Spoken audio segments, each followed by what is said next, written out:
আমি যখন মারা যাব আমার লাশটাকে তোমরা পুড়িয়ে ছাই করে ফেলবা, লাশটা পুড়িয়ে ছাই করে ফেলবে।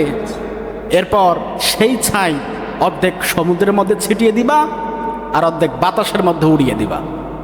লোকটা মারা গেল।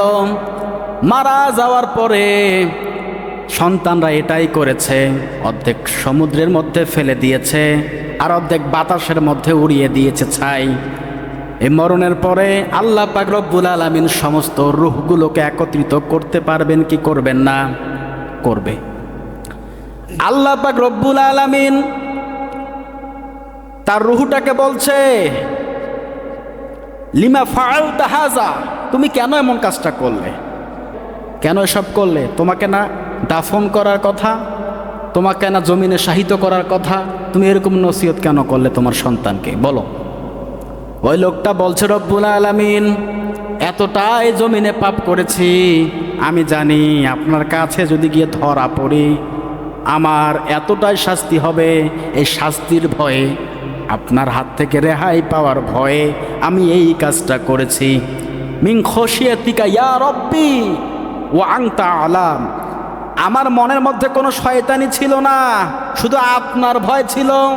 ও মাবুদ, দুনিয়ার কোনো মানুষ জানে না কেন এই কাজটা করতে বলেছি, দুনিয়ার কেউ জানে না।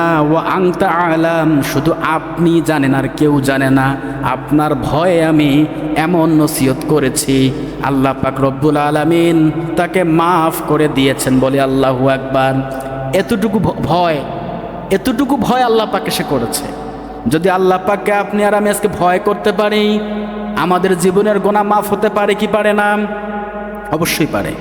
আল্লাহ পাক রব্বুল আলামিন তার প্রতিটা বান্দাকে সৃষ্টি করেছেন জাহান্নামে দেওয়ার জন্য না, জান্নাতে দাখিল করার জন্য তিনি সৃষ্টি করেছেন।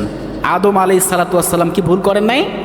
ভুল করেছেন। আবার দেখেন, সে ভুলের জন্য তাওবা করার দোয়া আল্লাহ পাক শিখিয়ে দিয়েছেন।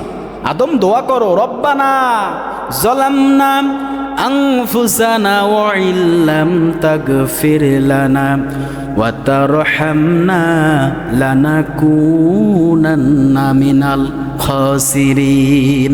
আল্লাহু আকবার। আদম নবী ভুল করেছেন, হাওয়া আলাইহিস সালাতু ওয়াস সালামও ভুল করেছেন, অথচ আল্লাহ পাক তাদেরকে দোয়াও শিখিয়ে দিল, এই দোয়াটা করো।